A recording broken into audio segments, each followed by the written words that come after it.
The extractor's suite always smelled the same: recirculated air warmed to the human comfort band and the faint, sweet vanilla ghost of neural gel. For Kaelen, the scent was a map of small losses, a smell she associated with forgotten things, with names that slid from tongues at the end of long days. She kept a chipped ceramic mug on the console, thrifted from a street vendor in Old Port before corporate housing made the vendor illegal. The mug had a permanent brown crescent where Livia once let chicory root tea cool on the rim. Before she jacked in, Kaelen tapped that rim with her thumbnail 3 times. Tap, tap, tap.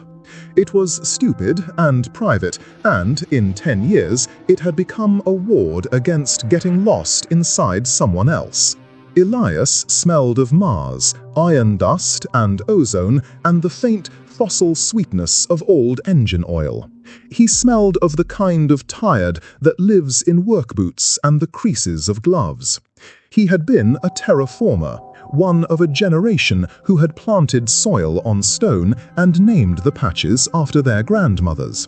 His body had given up in stages: a shoulder of biosteel, a knee of alloy, a heart that coughed in small angry arrhythmias, and now his mind was failing like a slow leak.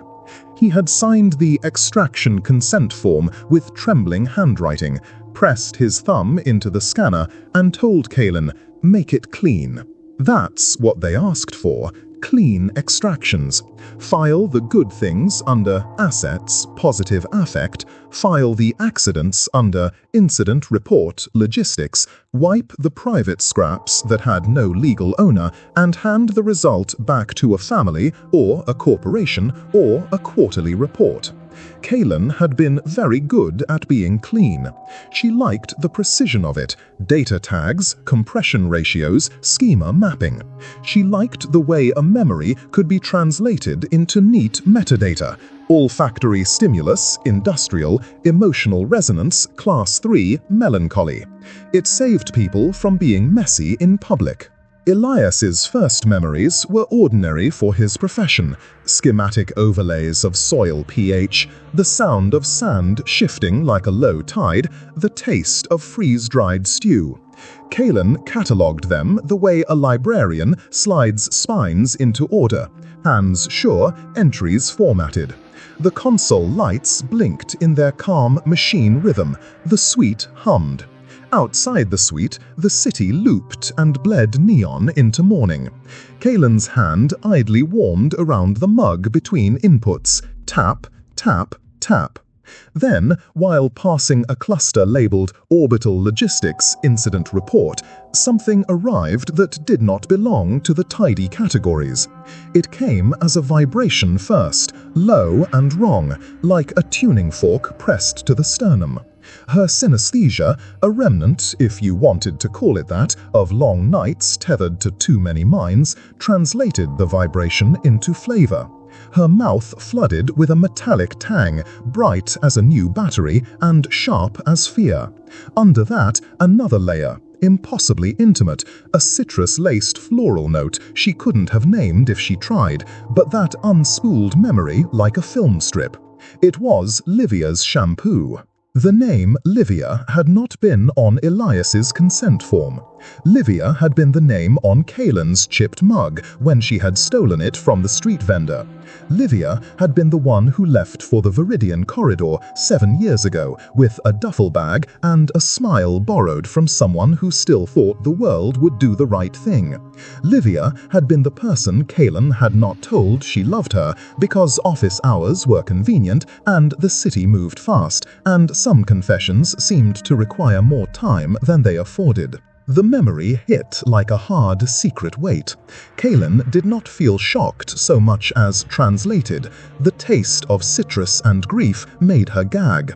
Her fingers trembled at the console. She forgot the third tap on her mug. The ward broke. Elias's suppressed memory did not play like the clean, visual flashbacks she was trained to expect. It arrived as a stack of sensations: the buckle of titanium alloy resonating against teeth, the strobing red of emergency beacons that tasted like cold metal and made the air vibrate against the eardrums, the sweet, domestic curl of shampoos, and the intimate ache of a farewell left unsaid. A child's laugh compressed into tinny static. Then a voice speaking over comms, procedural, clipped. Hull integrity readings off nominal, recommend reduced transit until patch complete. A later log, more private, with a tone of someone covering for someone else. Cost overrun, proceed per directive. Kaelen scrubbed the data stream, replayed it with filters, ran sentiment analysis. The official manifest for the SS Aventine, Livia's vessel, listed unforeseen gravitational shear as the cause of loss. Corporate memos explained how space is dangerous and accidents happened. What her hands found in a procurement sublayer buried 3 passwords down and an archive tag that had been misindexed was a different sentence. Grade 7 Cost Reduction Initiative, Project Longstone, where the manifest declared Grade 8 Titanium Composite. Procurement records showed a pattern of substitutions across multiple platforms over a span of months. The words reduce vendor expenditures and maintain launch schedule appeared in a string of cold, unadorned memos. Those signatures were human. People had names, like Aris. Aris was neat. He had a neat part in his hair and a watch with a tasteful brand face. He had once been kind to Kaelen in the small way managers can be. He left leftover pastries on the console for the night shift. He told her when the city replaced the floor tiles in the lounge. He asked about her sister as if asking could bring Livia back. The last time he'd asked, she had smiled and said, "Working on it." He'd smiled back as if that were an acceptable answer. When Aris came by her suite the week after the extraction, his presence felt like the company's own breath passing through her door. He stood by the window, watching the city spool along the Canal of Sky. His voice was low, practiced. "Your last extraction had some volatile spikes," he said. The implication sat between them like a folded sheet. Everything purged cleanly. Kaelen's hand clenched the mug until the ceramic bit into her palm. The brown chicory stain patched her skin like a bruise from memory.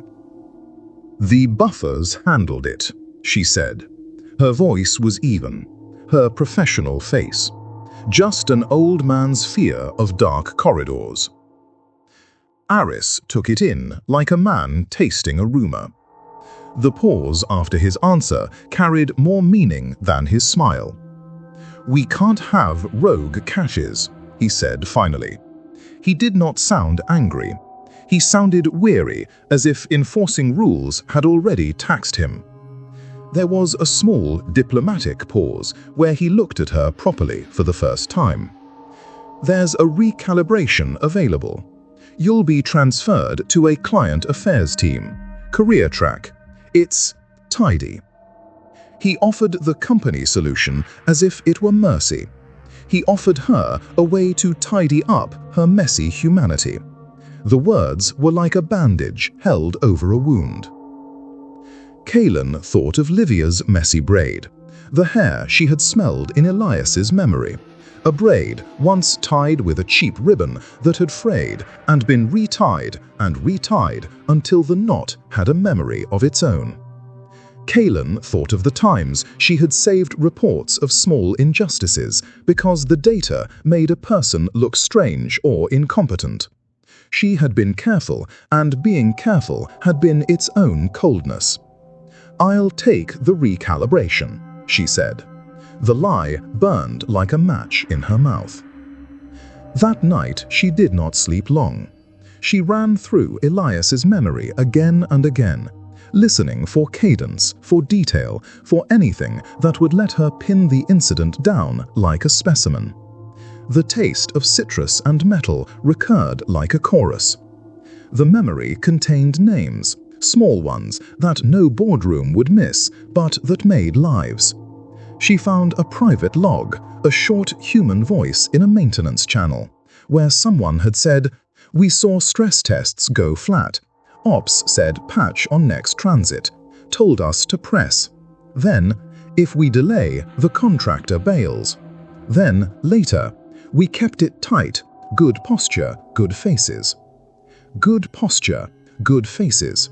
Phrases designed to make accidents sound like management. Kaelen cross-referenced vendors. The same procurement pattern showed up across other manifests. Substitution for profit. Contracts with clauses that absolve the company of unforeseen contingencies. The more she looked, the less tidy it became.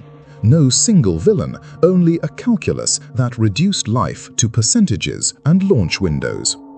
She could have sent it to the regulators. There were whistleblower channels, anonymized feeds. There were journalists who would have torn into the procurement logs like salt into a wound. She considered it in the hard hours of the night, leaning against the window, the city low and humming. She imagined Livia's face as it might appear in a headline, "Crew lost on SS Aventine." I imagined her own face, pale in a live stream, bending over files. I imagined the corporate machine meeting grief with counter-press releases and incremental stock dips that would stabilize. The world might know. The company would pivot. The market would recalibrate. But would Livia come back? Kaelen made other calculations. Whistleblowing would make noise. Noise would flatten the nuance of the memory. It would make Elias's dying flavor into a point on a graph. It would convert a private, bitter, citrus and iron confession into a public argument where facts are battered like weights. She did not want that. She wanted the memory to remain an honest thing, to be heard as memory had been given, messy, sensory, human. So she did something smaller and stranger. She re-encoded the cluster and inserted it into the public-facing memorial archive for the SS Aventine, the place where the company curated hero-glossy remembrances for victims of accidents. The archive was designed to comfort, soft lighting, curated images, sanitized audio recollections. It was the corporation's way to domesticate grief. Within that domesticating space, I planted a landmine. Kaelen wrote the memory not as an accusation, but as an inheritance. She packaged Elias's incident logs alongside the private sensory fragments, the metallic tang on his tongue, the strobe of emergency lights that didn't quite sync with the official timeline, the voice in the comms that had a fatigued humor in it, and the smell of Livia's shampoo, a specific brand, a floral citrus that she could now catalogue precisely. So precise that anyone who had known Livia could smell it in their mind and remember. She encoded it with the kind of compression that made the data accessible but not alarmist. Images and context flagged as memorial, personal testimony. The procurement notes were embedded as footnotes, archival but visible to the curious.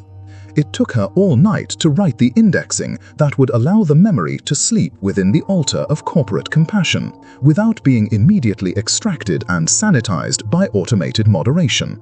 She used the archive's own taxonomy against it. She labeled the taste and scent as sensory artifact, except for public display, a category that passed filters built to prevent unseemly material from being broadcast during memorials.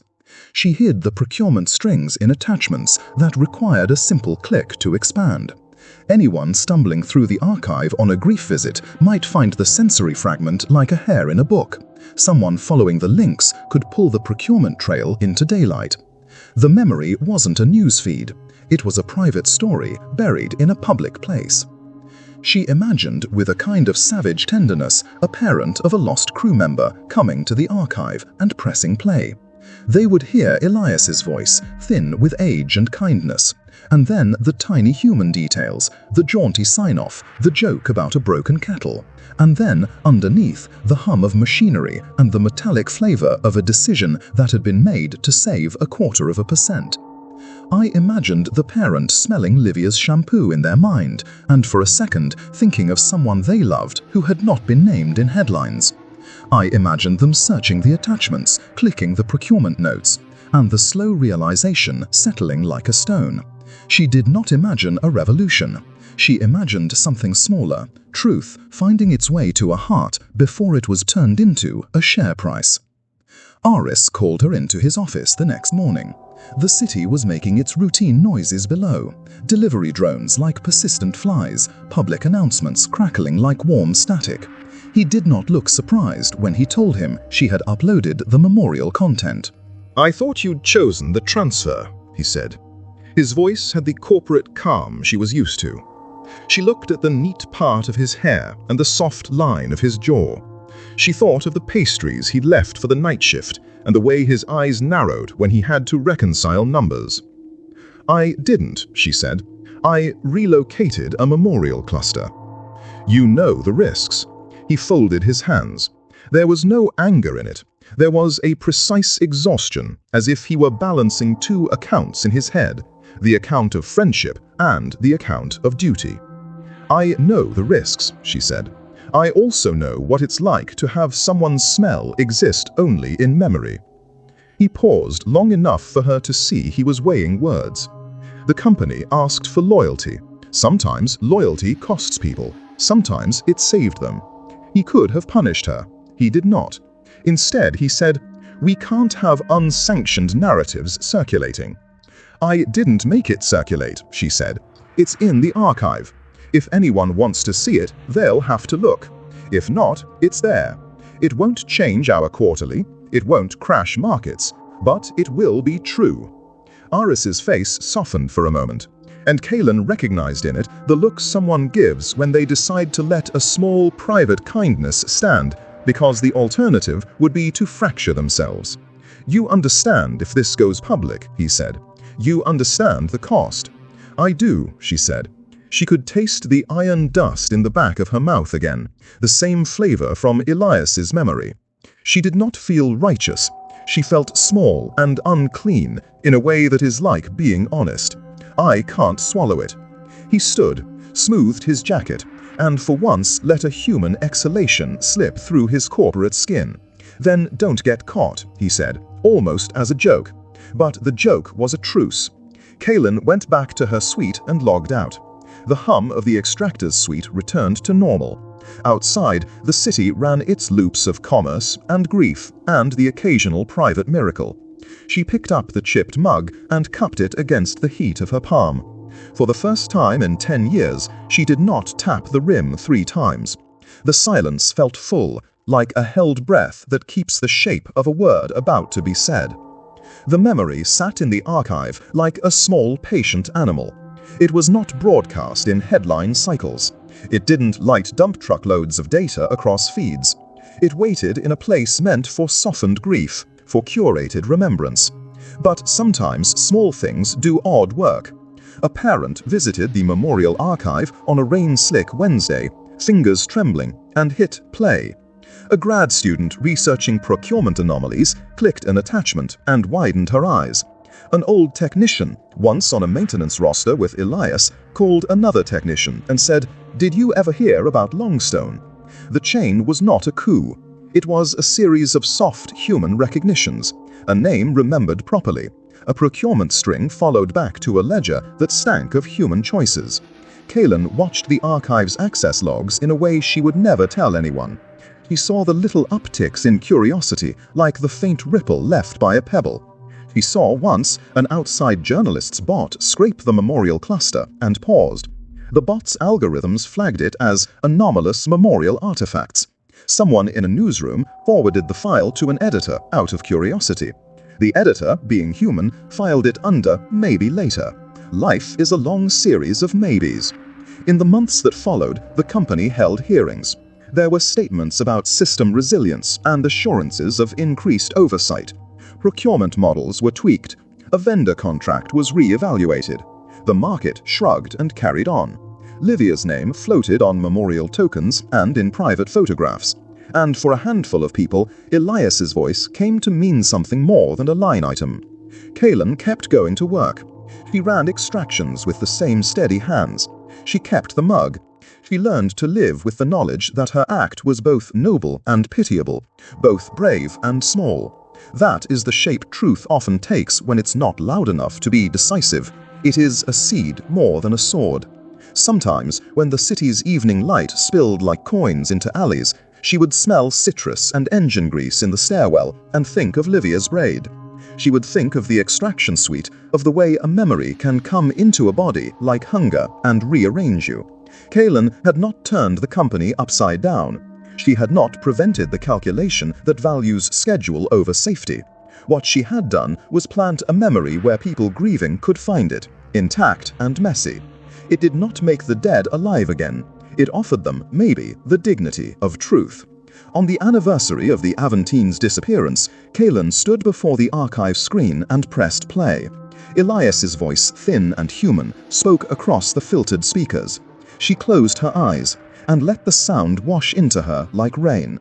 The metallic tang of decision, the small domestic warmth of someone's shampoo, the sound of a joke told to stave panic. All of it was there, imperfect and exact. She smiled in a way that hurt. When the file ended, she logged out and picked up her chipped mug. The rim welcomed her thumb like an old friend. She held it for a long moment and then set it down without the 3 taps. The silence it left wasn't empty. It was full of the small, persistent things that survive when the big systems tidy everything else away. A taste remembered, a braid retied, the exact brand of a shampoo that smelled like grief. It was full of the kind of truth that cannot be made tidy.